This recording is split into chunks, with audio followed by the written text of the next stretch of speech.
മണ്ണാർക്കാട്ടിൽ കൂട്ടബലാത്സംഗം 16 പ്രതികൾ ഒളിവിൽ. മുഖ്യപ്രതി പ്രമുഖ രാഷ്ട്രീയ നേതാവിന്റെ വീട്ടിൽ അഭയം പ്രാപിച്ചിരിക്കുന്നു. എന്റെ പേര് വല്ലതും ആണോടാ അവർ ഉദ്ദേശിക്കുന്നത്? അത് പിന്നെ നാട്ടിൽ മൊത്തം പാട്ടല്ലേ. മെയ്വേലിത്തറ ഉണ്ട് എന്നുള്ള ഒരൊറ്റ ധൈര്യത്തിലാണ് ഇവിടെ കൂട്ടബലാത്സംഗം പെരുകുന്നത് എന്നൊരു സംസാരം നാട്ടിൽ പ്രചരിച്ചിട്ടുണ്ട്. അത് നമ്മുടെ പൊളിറ്റിക്കൽ ഇമേജിനെ ബാധിക്കുമല്ലോ പുഴു. അല്ല പഴു, അതിനൊരു രാഷ്ട്രീയ തന്ത്രം ഉപയോഗിക്കാം.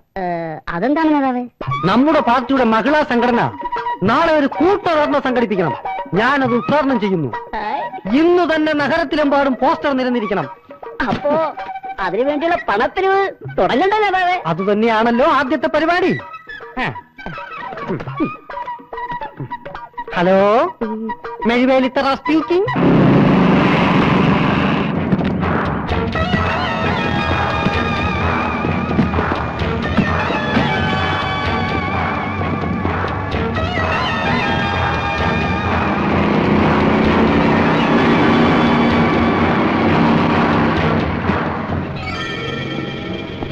ഹലോ, പിന്നെ മനസ്സിലായോ?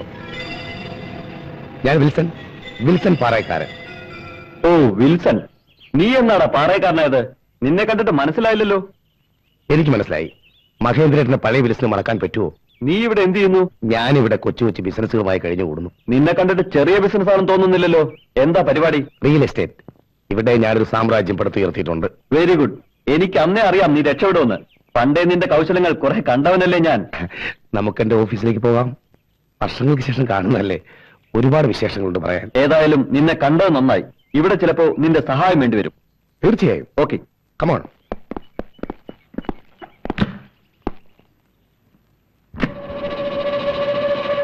ഈ പെൺകുട്ടിയെ നഗരത്തിൽ എവിടെങ്കിലും വെച്ച് കണ്ടായി ഓർക്കുന്നു? ഇല്ല, മനസ്സിലും ഇങ്ങനെ രൂപം ഓർമ്മ വരുന്നതേയില്ല. ഇവളെ തേടി ഞാൻ അലയാൻ തുടങ്ങിയിട്ട് ദിവസങ്ങളേറെയായി. ഇതുവരെ കണ്ടെത്താൻ കഴിഞ്ഞില്ല. ഈ നഗരത്തിൽ എവിടെയോ അവളുണ്ടെന്ന് എനിക്ക് ബലമായ സംശയമുണ്ട്. ഇവളെ എനിക്ക് വേണം, ജീവനോടെ. അതിന് നിന്റെ സഹായം എനിക്ക് ആവശ്യമാണ്. ഈ നഗരത്തിന്റെ ഏത് കോണിൽ ഒളിച്ചിരുന്നാലും ഇവളെ ഞാൻ പൊക്കിക്കൊണ്ടുവരും. ഈ വിൽസൺ പാറയക്കാരന് മഹേന്ദ്രനോട് മറക്കാനാകാത്ത കടപ്പാടുണ്ട്. നാളിന് ശേഷം കണ്ടുമുട്ടുന്നതല്ലേ, നമുക്കൊന്ന് ആഘോഷിക്കണ്ടേ? ആഘോഷിക്കണം വിൽസൺ. ഈ പെൺകുട്ടിയെ കണ്ടെത്തി എന്നെ ഏൽപ്പിക്കുന്ന ദിവസം നമ്മൾ ആഘോഷിക്കും. മതിമറന്ന് ആഘോഷിക്കും. തീർച്ചയായും. Bye by.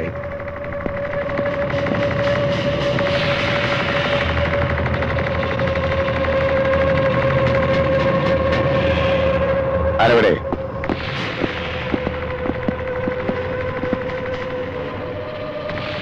ഇവളെ ഓർമ്മയിൽ വെക്കണം. എവിടെ വെച്ച് കണ്ടാലും അപ്പോ എന്റെ അരികിൽ എത്തിക്കണം. ഓരോ നിമിഷവും ഞാൻ ഭീതിയുടെ നിഴലാണ്. അവൻ വരും. എപ്പോഴും അവന്റെ വരവ് പ്രതീക്ഷിക്കാം. അതിനെക്കുറിച്ച് ഓർക്കുമ്പോ അതിനെക്കുറിച്ചൊന്നും ഇപ്പൊ ഓർക്കണ്ട. ഞാനില്ലേ മൈക്ക്. അത് മാത്രമാണ് എന്റെ ആശ്വാസം.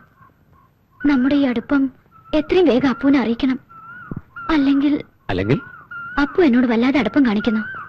ഇപ്പൊ തന്നെ നിങ്ങൾ തമ്മിൽ വളരെ അകന്നിട്ടുണ്ട്. നമ്മൾ വിവാഹിതരാകാൻ പോകുന്ന വിവരം അവൻ അറിയുമ്പോ അതൊരു ഷോക്കായിരിക്കും. അല്ലെങ്കിൽ ഇപ്പൊ അവനൊരു ഷോക്ക് ആവശ്യ. എന്തായാലും ഈ ഒരു ഇന്നലെ ഞാൻ എന്നോട് പറയാം. എന്താ പോരെ? എന്താണോ?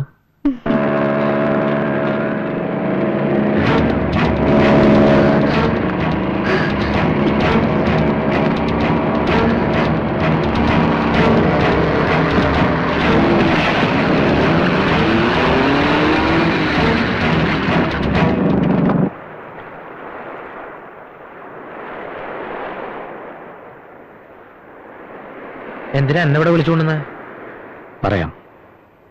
കുറച്ച് ദിവസമായി ഞാനത് നിന്നോട് പറയണമെന്ന് വിചാരിച്ചിട്ട്. ഞാൻ ഇതുവരെ ഒന്നും നിന്നെ മറക്കാൻ ശ്രമിച്ചിട്ടില്ല. നിനക്കറിയാലോ, എൻ്റെ അച്ഛന് മറ്റൊരു സ്ത്രീയിലെ ഒരു കുട്ടികൾ വരും. ആ സ്ത്രീയും മകളും ഈ നഗരത്തിലുണ്ട്. ഞാൻ പലപ്പോഴും തനിച്ചു പോകുന്നത് അവിടേക്കാ, ആ അമ്മയെയും പെങ്ങളെയും കാണാൻ. പുതിയ ബന്ധങ്ങളൊക്കെ വന്നപ്പോ പഴയ സുഹൃത്തിനെ മറന്നുവല്ലേ? എനിക്കും ചില കാര്യങ്ങൾ നിന്നോട് പറയാനുണ്ട്. സമയമായിട്ടില്ല. സമയമാകുമ്പോ ഞാൻ പറയാം. പോകാൻ വരട്ടെ.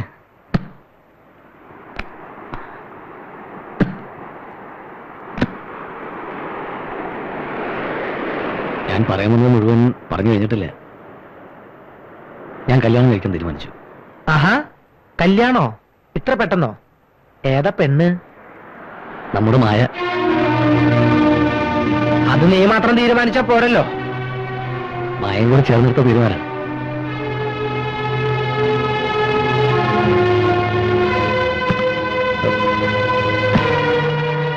എന്താ നിന്റെ ഉദ്ദേശം? എന്താ ഇപ്പൊ ഇങ്ങനെ ചോദിക്കാൻ? ഇത്രയും നാള് നിങ്ങൾ എന്റെ മുമ്പിൽ നാടകം കളിക്കായിരുന്നു അല്ലേ? നീ അനന്തനെ വിവാഹം കഴിക്കാൻ പോവാന്ന് അവൻ എന്നോട് പറഞ്ഞു, ശരിയാണോ? ശരിയാണ്. അതെങ്ങനെയാണ് അപ്പുവിനോട് പറയേണ്ടതെന്ന് എനിക്കറിയില്ലായിരുന്നു. നീ ഇത്രയും ക്രൂരിയാണെന്ന് എനിക്ക് ഇപ്പോഴാണ് മനസ്സിലായത്. മായ ഇവിടെ വന്നത് മുതൽ എനിക്ക് മായോട് ഇഷ്ടമായിരുന്നു. എന്നെ ഇഷ്ടമല്ലെന്ന് മായയ്ക്ക് എപ്പോഴെങ്കിലും എന്നോട് പറയാമായിരുന്നില്ലേ? എന്നെ വെറുതെ മോഹിപ്പിയായിരുന്നല്ലേ? എനിക്ക് എന്തൊരു കുറവ്? അപ്പു ഇങ്ങനെയൊന്നും എന്നോട് സംസാരിക്കരുത്. അപ്പുവിന്റെ കളിതമാശകളും ഇന്റിമസിയും എന്നിലൊരു ബ്രദർലി അഫെക്ഷനാണ് ഉണ്ടാക്കിയത്. എനിക്ക് അങ്ങനെ കാണാൻ പറ്റൂ. എല്ലാ പെൺകുട്ടികളും പറയുന്ന വാക്ക് തന്നെ നീയും പഠിച്ചു വച്ചിരിക്കുകയാണല്ലേ? നീ ആയിരിക്കില്ല ഒരു പക്ഷെ തെറ്റുകാരി. അവൻ പലതും പറഞ്ഞു മോഹിപ്പിച്ചിരിക്കാം. അവനോടൊപ്പം ഇറങ്ങി തിരിച്ചാ നിനക്ക് നഷ്ടമാവുന്ന നിന്റെ ജീവിതമായിരിക്കും. അനന്തനെ എനിക്കറിയാവുന്ന പോലെ മറ്റാർക്കും അറിയില്ല. ഒരു ആത്മസുഹൃത്തിനോട് അവനത് ഒരിക്കലും ചെയ്യാൻ പാടില്ലായിരുന്നു.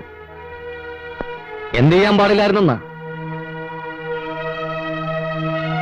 ജോലിയും കൂലിയും ഇല്ലാതെ അമ്മയെയും പെങ്ങന്മാരെയും പോറ്റാൻ പോലും നിവർത്തിയില്ലാതെ കഷ്ടപ്പെട്ട് കിടന്ന നിന്നെ ഇവിടെ കൂട്ടിക്കൊണ്ടുവന്ന് കാശ് കൊടുത്ത് ജോലി വാങ്ങിച്ചെന്നതോ, ഇന്നീ കാണുന്ന നിലയിൽ എത്തിച്ചതോ? പെട്ടെന്ന് കുറച്ച് കാശ് കിട്ടിയപ്പോ ഒരു പെണ്ണിന് വേണ്ടി നീ എല്ലാം മറന്നല്ലേ? നിർത്തടാ, നീ കൂടുതലൊന്നും പറയണ്ട. ഇവിടെ വന്ന് പട്ടിണി കിടന്നപ്പോ തെണ്ടികളെ പോലെ പാട്ടും പാടി ഡാൻസ് ചെയ്ത് നിനക്ക് ആഹാരത്തിന് വഴി ഉണ്ടാക്കി തന്നവരോടാ ഞാൻ. എന്റെ കഴിവും കഷ്ടപ്പാടാണ് എപ്പോഴത്തെ ഈ സംഭവത്തിന് കാരണം. അപ്പു, എനിക്ക് വേണ്ടി നിങ്ങൾ തമ്മിൽ പിണങ്ങരുത്. ഞാൻ അനന്തനെ സ്നേഹിച്ചു പോയി. കാര്യങ്ങൾ ഇത്രയായ സ്ഥിതിക്ക് ഇനി നമ്മൾ തമ്മിലൊരു സൗഹൃദത്തിന്റെ ആവശ്യമുണ്ടെന്ന് എനിക്ക് തോന്നുന്നില്ല. കമ്പനിയുടെ പകുതി ഷെയർ എനിക്ക് വേണം. നമുക്കിവിടെ വെച്ച് പിരിയാം. പോട്ടെ.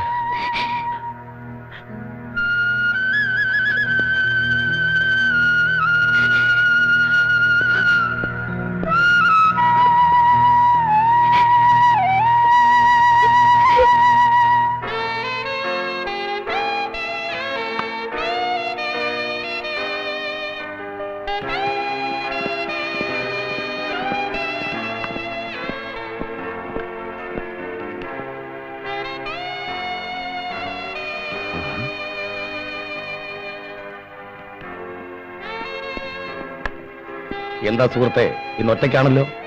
കുറ്റത്തോളം തടഞ്ഞോ? ഇഷ്ടത്തോഴനോ? അവനെന്റെ ആരുമല്ല, വഞ്ചകൻ.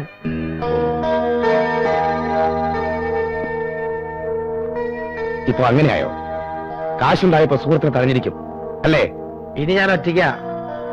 ഞാൻ ഇഷ്ടപ്പെട്ട പെണ്ണിനെ അവൻ തട്ടിയെടുത്തു. തട്ടിയെടുത്താൽ വിട്ടുകൊടുക്കരുത്. അപ്പുക്കുട്ടൻ എന്നെ വിശ്വസിക്കാം. മിസ്റ്റർ പാറക്കാരൻ, നിങ്ങൾ നല്ലവനാ. നിങ്ങളാണ് യഥാർത്ഥ സുഹൃത്ത്. ഇന്ന് എനിക്ക് വേണ്ടി എന്നോടൊപ്പം ശകലം കഴിക്കണം. അതിനെന്താ? ഒരു നല്ല സുഹൃത്തിനു വേണ്ടി എന്ത് ത്യാഗവും സഹിക്കാൻ കഴിവുള്ളവനാണ് ഈ വിൻസെന്റ് പാറക്കാരൻ.